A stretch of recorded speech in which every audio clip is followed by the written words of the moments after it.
욥기서 11장 나아마 사람 소발이 대답하여 이르되 하고 있습니다. 욥기서에서 11장 1절을 우리가 함께 보면 나아마 사람 소발이 대답하는 장이다. 누가 대답한다고요? 소발이 대답한다. 그러면 지금 세 친구가 찾아와서 욥에게 얘기하고 있는데 이 소발의 대답은 이 본문에 있는 것과 같이 어떠한가 우리가 함께 나누길 소망합니다. 11장 2절에 말이 많으니 어찌 대답이 없으랴 입이 부은 사람이 어찌 어렵다함을 얻겠느냐 했습니다. 결국 지금 욥에게 말하는 것은 네가 말이 많기 때문에 실수한다. 네 말하는 것이 네가 말이 많음으로 어렵다 하는 것을 드러내는 것이 아니라 오히려 너의 연약함과 부족함을 표시하는 것이 되는 것이다. 이렇게 얘기하는 거예요. 3절에 보면 내 사랑하는 말이 어떻게 사람으로 잠잠하게 하겠으며 내가 비웃으며 지 너를 부끄럽게 할 사람이 없겠느냐 했습니다.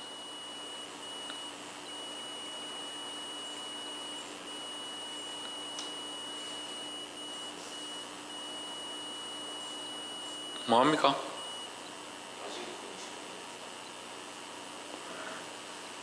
2절과 3절에서 계속적으로 얘기하는 게 뭐냐면 이 욥의 말 많음, 네가 대답을 꼬박꼬박하고 지금 네가 망했다 하고 그런 핍박과 환난과 네가 집안이 다 망해가고 자식들이 다 죽었고 그렇게 힘든 상황인데 너는 꼬박꼬박 대답도 다 잘하고 답변도 다 잘하고 참 말이 많구나 이렇게 얘기하는 거예요. 결론적으로 내 자랑하는 말이 어떻게 사람으로 잠잠하게 하겠으며 내가 비웃으며 지 너를 부끄럽게 할 사람이 없겠느냐.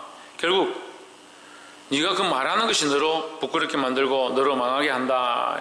4절 내 말이 내 돈은 정결하고 나는 죄의 목전에 깨끗하다 하는구나.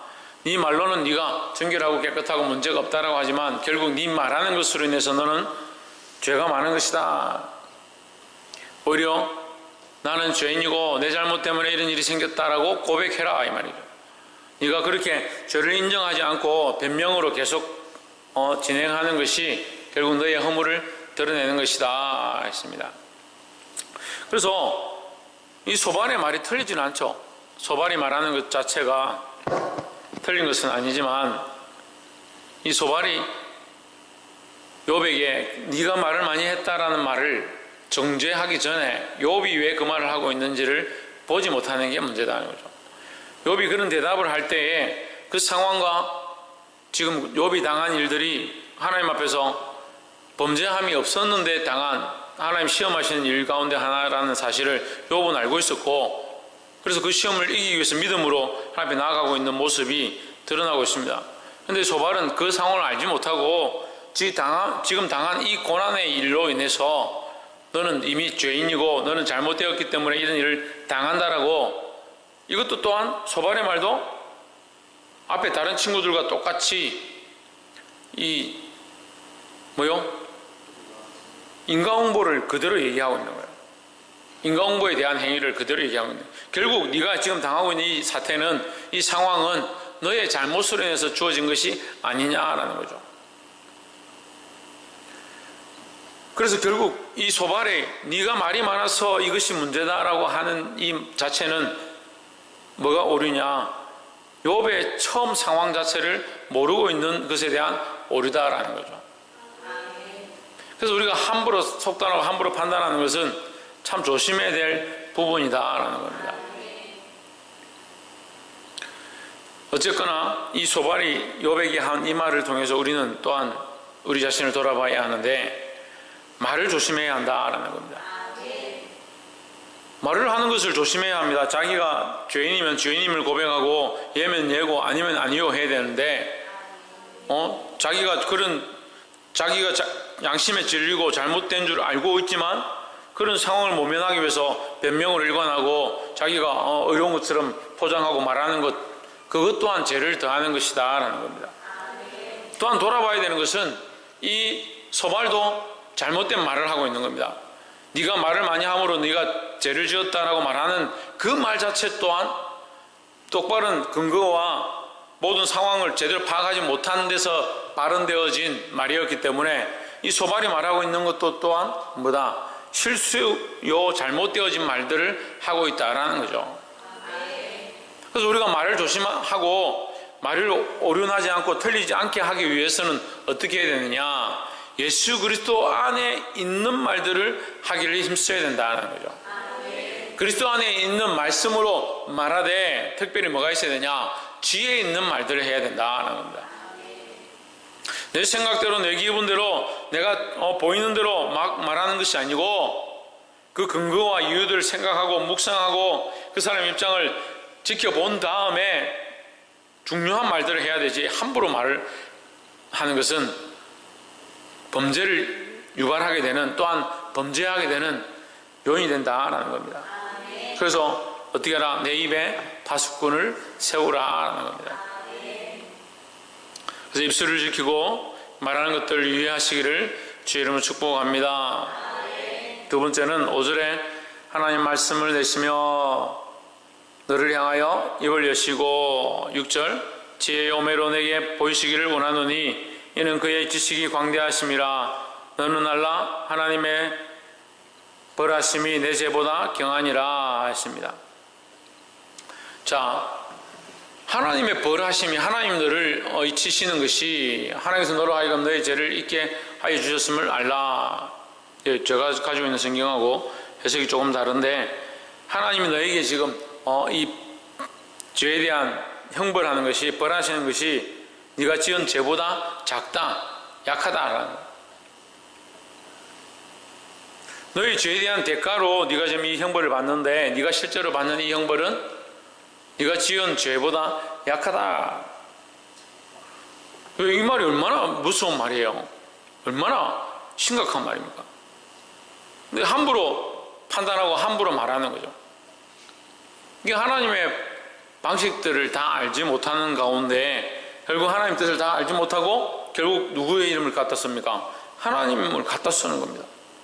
하나님 다 알지도 못하고 하나님 뜻을 다 보지도 못하는 가운데 하나님의 이름을 가지고 와서 하나님께서 너에게 벌하신다. 그럼 누가 하나님인 거죠? 소발 자신이 하나님인 것처럼 말하고 있는 거예요. 우리는 이러한 일들을 조심해야 되는 겁니다. 우리는 하나님의 사역들을 맡았고 하나님의 말씀을 맡았고 그 복음을 들고 나아가는 사람이지만 우리가 하나님이 아니라는 사실을 항상 기억해야 되는 거예요. 우리도 모르는 사이에, 나도 모르는 사이에 내가 하나님의 자리에, 내가 내 마음대로 판단할 수 있는 자리에, 내가 내 마음대로 결정할 수 있는 자리에 서지 않느냐? 자기가 이렇게 생각하기 때문에, 이것이 옳다라고 판단하기 때문에 이게 옳다, 이렇게 해야 한다, 왜 이렇게 하지 않느냐? 그게 어디 있습니까? 그게 성경에 있습니까? 근데 주의를 해보면요, 교회 이 사역들 해보면요, 꼭 그런 사람들이 있는 거예요. 이렇게 해야 되는데 왜 이렇게 안 합니까? 이게 옳은데 이렇게 왜 하지 않습니까? 그럼 물어봅시다. 그게 성경입니까? 그렇게 하는 것이 하나님의 말씀입니까? 그런데 왜 여러분들이 이렇게 하라 합니까? 이렇게 하지 않으면 안 된다고 합니까? 왜 이쪽 방향으로 가지 않으면 안 된다고 합니까?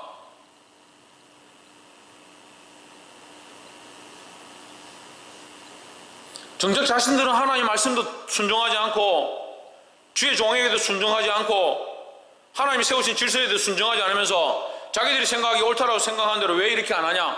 왜 이렇게 하지 않느냐? 이게 옳은데 왜 이렇게 하지 않느냐? 그게 누구 법이냐고요? 누가 만든 법이냐고요? 우리는 하나님 일을 맡았지만 우리가 하나님의 자리에 서면 안 되는 거예요.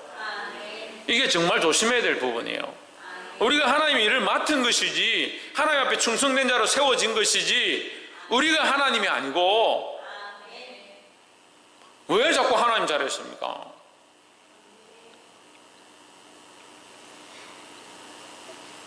순종하고 낮추시기를 주의 이름으로 축복합니다. 옆에 사람 보십시오. 순종하며 겸손함을 배웁시다. 순종하고 겸손하고 낮추고 듣는 귀가 있어야 되지. 왜 듣지 못하고 자기는 듣지도 않으면서 다른 사람 보고 들으라고 자꾸 그러기.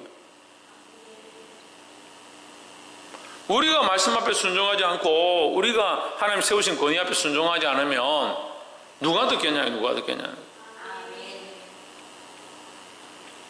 들을 수 있는 자들의 얘기를 주 이름으로 축복합니다.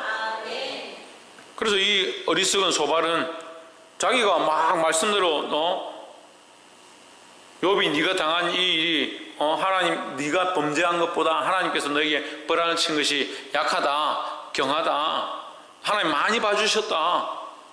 자기가 무슨 하나님이야 그걸 판단하게. 근데 우리가 그런 오류를 잘 범해요. 잘 범해요. 함부로 말하고 함부로 판단하고 자기가 말하는 것이 다 옳다라고 생각합니다.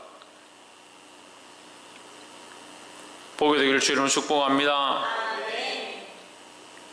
11절 하나님은 허망한 사람을 아시나니 악한 일은 상관치 않으시는 듯하나 다 보시느니라 하십니다. 결국 누가 아시냐? 하나님께서 다 아신다라는 거예요. 하나님께서 다 아시고 하나님 다 보신다는 사실을 기억해야 되는 거죠. 근데 우리는 어떻게 합니까? 하나님 없는 것처럼 해요. 보게 되기를 주 이름으로 축복합니다. 마지막 세 번째로 18절 말씀에 내가 소망이 있으므로 든든할지며 두루 살펴보고 안전히 쉬리니 19절 내가 누워도 두렵게 할 자가 없겠고 많은 사람이 내게 첨을 들이리라. 20절 그러나 악한 자는 눈이 어두워서 도망할 곳을 찾지 못하리니 그의 소망은 기운이 끊침이리라 했습니다. 숨을 거두는 것이리라 했습니다. 이 악한 자들의 소망은 뭐냐? 죽는 것이다. 이 좀 너무 단편적인 결론을 내린 거죠. 그럼 이 땅에 고난 당한 사람 다 악하다는 거예요? 이 땅에 좀 힘든 사람들은 다 악하다는 거예요? 다 죄인으로 한꺼번에 치부해버린 거죠. 그럼 좀 잘 살고 행복한 사람은 뭐예요? 오히려 이 땅에 희망이 있는 사람이고 선한 사람들인 거죠. 악한 자들은 눈이 어두워서 도망할 곳을 찾지 못하리니 그들의 희망은 숨을 거두는 것이니라. 너무 단편적인 결론을 내려버린 거죠. 18절에 내가 소망이 있으므로 든든할지며 두루 살펴보고 안전히 쉬리니. 여기서 무슨 얘기를 하냐면 희망과 소망에 대해서 계속 얘기를 하는 겁니다.